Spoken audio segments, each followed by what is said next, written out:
of you. Well. Let me guess. You're here for a spooky, scary Sunday, right? It's been over 9 months. I'm sorry. I've kept you waiting. But there's a little quarantine going on. And I need supplies. It gets hot in there. Let me get a look at you. Wow. It's been a long time, guys. So before we get this spooky, scary Sunday started, it's snack time, people. Go ahead, grab your snacks, and we'll meet back upstairs, all right? Why are you sitting there? Go get your snacks. Meet upstairs.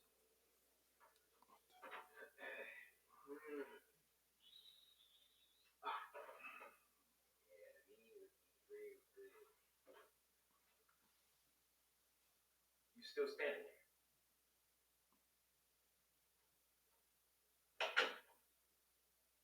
I can see you.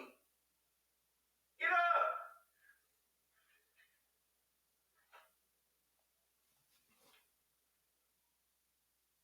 Now, if you don't know what Spooky Scary Sunday is, well, I don't blame you. It's been 9 months. We've gained over 1 million subscribers since we did the last one. A new Spooky Scary Sunday episode. I'm ecstatic. I'd say that's deserving of a slice of that like button. Maybe a quick subscribe. No? Are you sure? Spooky Scary Sunday is a show where every Sunday we come together as the Samurai, our small little tribe on YouTube. And we get together, watch some scary videos sent in by you guys via Twitter, via the hashtag Spooky Scary Sunday. To elaborate, you go to Twitter, follow me at CoryxKenshin. I'll give you a second to do that. Because we're closing in on 6 million subscribers. So I should have 6 million followers on Twitter, but I actually don't. You at CoryxKenshin, hashtag Spooky Scary Sunday, and leave a link to the scariest video that you know. If I pick your video, you get a shout out, my guy. So sit back, grab some snacks, grab you some Fruit Loop Pop-Tarts. These junks taste good. They really taste like Fruit Loops. Get you some leftover Easter candy and maybe a Hawaiian punch. And with that being said, first video. Oh, before we get started, hey, shout out to Alter. Y'all know who Alter is. We watch their videos all the time. They liked your boy's reaction so much, they sent me a little crew neck. Thank you guys over at Alter. Shout out to you, Levi.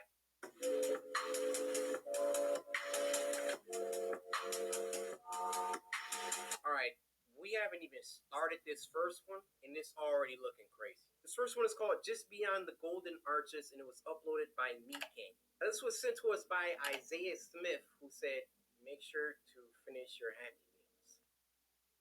I just felt a bead of sweat roll down my butt crack. You look cute when you eat those fries. Ugh. Now go ahead. Get a taste of that Big Mac. It's really good. Can you back up? Come on in. The water's just fine. Ew! Oh, come on. I won't bite. At least not that hard. I am mildly uncomfortable and hungry. You still haven't tried your Big Mac. Is something wrong? Huh? I hate to see you go home hungry. I was getting it to go, actually. So I'm going to just get up out of here. Our bathrooms are very clean. No, they're not. You look like you have to take a tinkle. Go on. I'm Take a back. couple trips. Trips. I got a 93 Toyota Paseo in the parking lot. Let's get out of here. No. I actually have my own vehicle. Why did I get in a car I with used to like Logic. You know, the rapper. Yeah, but the Needle Dropper views him so poorly. I just don't really care for his music now. Wow. Logic did, you know. Well, this is my pad. It ain't much, but I certainly call it home. Why am I here? You look pretty thirsty. Here, have some water. Why is his cheek so firm? Here you go, sweetie.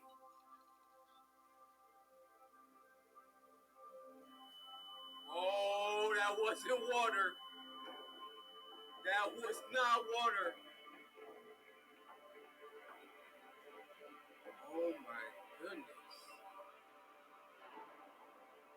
just don't know why you didn't try the Big Mac.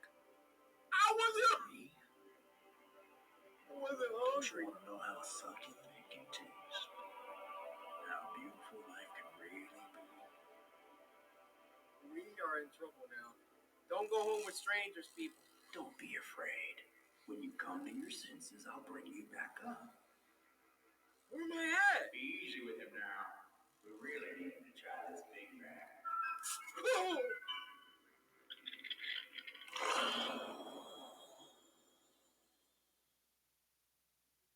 Now this next one is called The Roommate, and it was uploaded by our good friend Llama Arts. How you doing, Llama? It's been a while. Now, this was sent to us by Iad, or Iadsor, or Hio, however you say your name. I want to give you a big arigatou gozaimashita. A roommate. Looking for a new roommate is always a daunting task. Even though you interview and take the time to get to know that person, you don't truly find out who they are until you start living with them. Facts. I'd begun searching for... Let me press pause. Let me turn this up. You get it nice and loud in the headphones, so it's that you a roommate after I decided to leave my current residency. I was contacted a couple of hours after placing an ad on the Facebook Marketplace. The message read, Hey Chris, I'll be moving out of my current apartment this August, and I'm looking to room with someone new, as my roommates are moving to California this year. I'm 27 and I'm currently going to school. When I'm not at school, I enjoy hiking and watching movies. I also apprentice at a taxidermy shop on the days I don't have class. Hope that's not weird. It's always been a fun hobby of mine. Anyway, I'm looking forward to hearing back from you. Have a great day, Lynette. My first and most obvious reaction after reading the message was to check her profile. She was a medium height, had long, messy blonde hair and green eyes. In her profile picture, I saw her standing with a man and a woman shoulder to shoulder. They each adorned goofy grins and held up peace signs.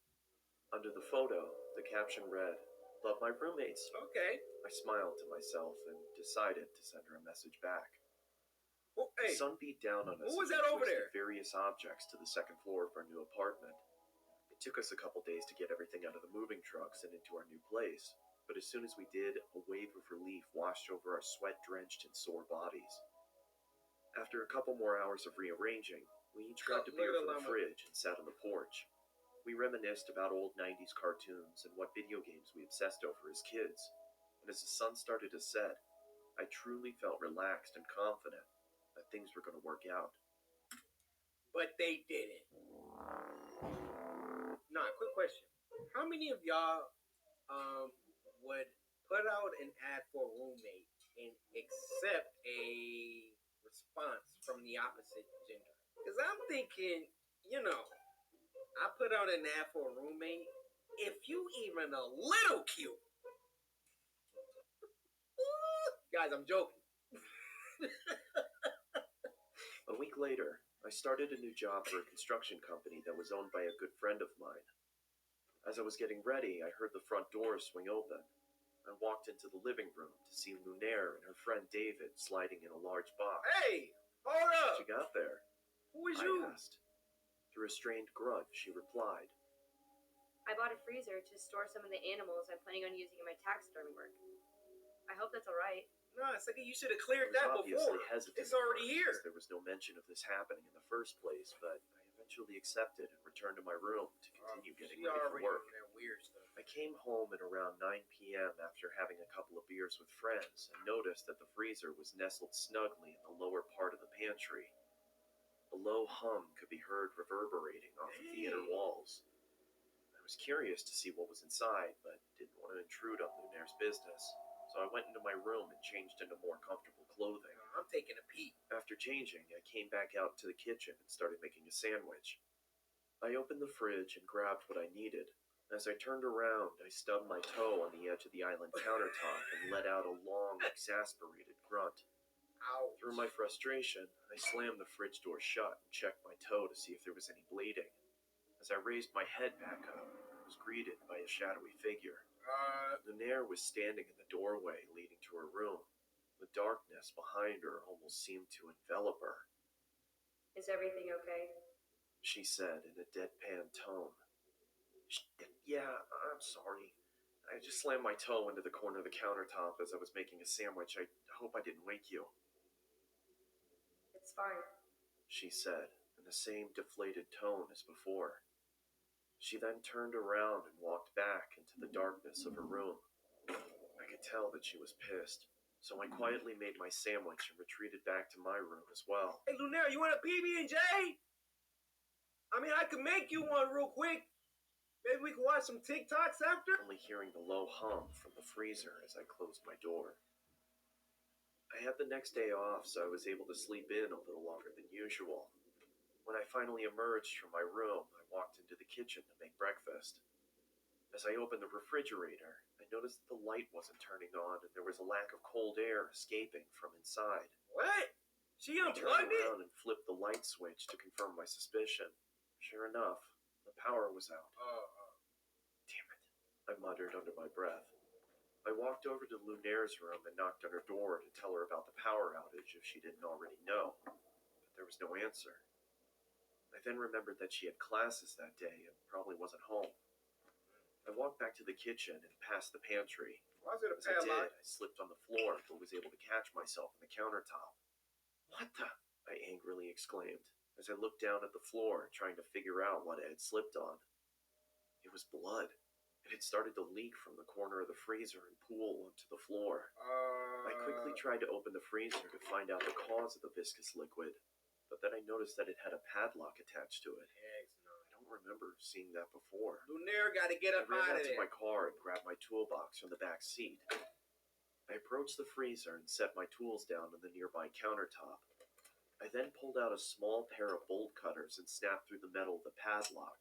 It fell to the ground with a large thud. I creaked open the top of the freezer and was greeted with a putrid stench that permeated my nostrils. I quickly pinched my nose and walked away gagging in response. I guess I should have realized that was going to happen, I muttered to myself in between gags. Man After up! gaining my Look in there! composure, I grabbed some gloves from under the sink and started taking inventory. I could see a couple of dead birds and plastic bags wedged into the corners of the freezer. I took each bag out and set them in the trash can nearby. That's when I noticed that the blood was coming from the corner of the larger black bag.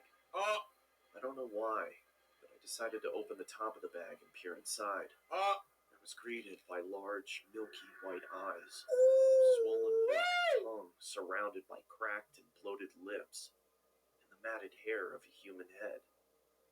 I swiftly dropped the bag and fell backwards onto the floor. My breathing had ceased to exist, and I grabbed the trash can next to me and expelled my disgust into it.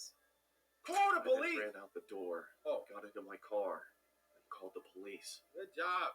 As I sat in the interrogation room with a blanket over my shoulders, I couldn't help but think about the face I'd seen. It looked so familiar.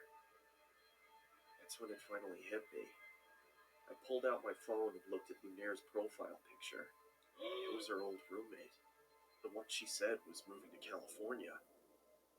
When the detective entered the room, she started the questioning process, asking me if I started noticing any weird behavioral occurrences around the apartment. Yeah, I stubbed my toe the other day, and she creepily stood in the doorway. It seemed like she was pissed, but for some reason I had a strange feeling like she was concerned about something. That's when I connected the dots. She didn't come out into the kitchen because she heard me stub my toe. She came out into the kitchen because she thought I slammed the freezer instead of the fridge. A cold sweat started to form on my forehead as my surroundings became blurred. I could hear a low whine slowly starting to cover up the words of concern from the detective. As my vision started to clear, I could see another officer enter the room and whisper something into her ear as he handed her a piece of paper. Oh my gosh. Do you have somewhere you could stay at? She asked. I mean, I was planning on staying with my parents. They live about 30 minutes outside of town. Okay. Can I stay She with paused. Listen, I don't want to worry you, but we found this picture inside of your apartment. Oh no. She slid the piece of paper across the table, and I immediately felt like someone kicked me in the chest. She's standing over him. The head of Lunaire's other roommate sat on the chair. In the background, scrawled on the wall in blood, read, love my roommates. All of them. What did they do though? Like, did they fart a lot? Leave food out after they was done? Like, I get roommates can be annoying, but for real?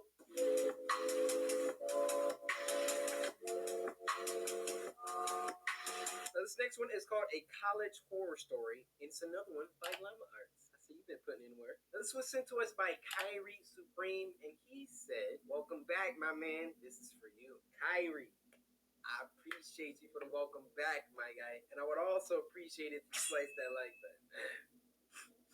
Kyrie. Do it. It's good to be back. It was an early morning. My campus didn't offer housing, and I lived about a half a mile from school, so I started my journey as usual while playing on my phone. I glanced up to see an old man heading towards me on a bicycle. Normally, I'd stay. Excuse me? You're not about to be riding a bike with a suit? Where do I even start? Where do I even start? You might as well cut them 3 strands of hair off, big fella. Why are you riding a bike at 99 years old? You gotta... You got a suit on, riding your freaking mongoose bike. Your bow tie is purple. Step aside to let bikers and skaters pass, but he braked instead. I stopped too, wondering if there was something wrong. He walked up to me and said, "Don't worry, I'm not gonna hurt you." Get back! I felt chills instantly. I didn't know what to think. I just looked up at him with a fearful and confused expression. Why are you standing there? I was gathering up the courage to tell him that I was late for class and I should go, but before I could say anything, he said, "Get off the grass!" Looking down, I noticed I'd stepped over towards the road and onto the grass. I stepped off slowly, and he said, "You wouldn't want to step on any bugs or get your shoes dirty now, would you?" He raised his finger and asked me what my name was. I told him, and he replied, "Don't worry, I'm not going to hurt you." The same chills ran through my body again, but before I could say anything, the man said, "Get off the grass! You wouldn't want to step on any bugs or get your shoes dirty now, would you?" I looked down to see that I was back on the edge of the sidewalk again. This had to be deja vu. He asked for my name once more. I said my name again, but he interrupted me before I could finish. I love the Easter eggs. That's that freaking nasty Snapchat kid from that one episode. He told me his grandchildren are down the road and needed gas money. I told him I didn't have any spare change, or any change at all for that matter. He continued to ask me again, and I gave him the same answer. Eventually, I headed towards my school. I turned to see if he was still there, but he was gone. As I was walking, I approached the intersection. There was a truck on its side. It must have tipped over while turning the corner. He's a ghost. Ooh. It says llama. What? Stupid llama. If you want to help support the channel, head on over to the brand new Llama Arts merch store. It has new stuff available like updated t-shirt designs, a mug from the Sleepover Story episode, an embroidered hoodie, a llama pin, and even a llama plushie. All of these items can be found at crowdmade.com. Links are in the description. Hey, get your money, llama. Your animations is beast. You deserve it. But I have a question.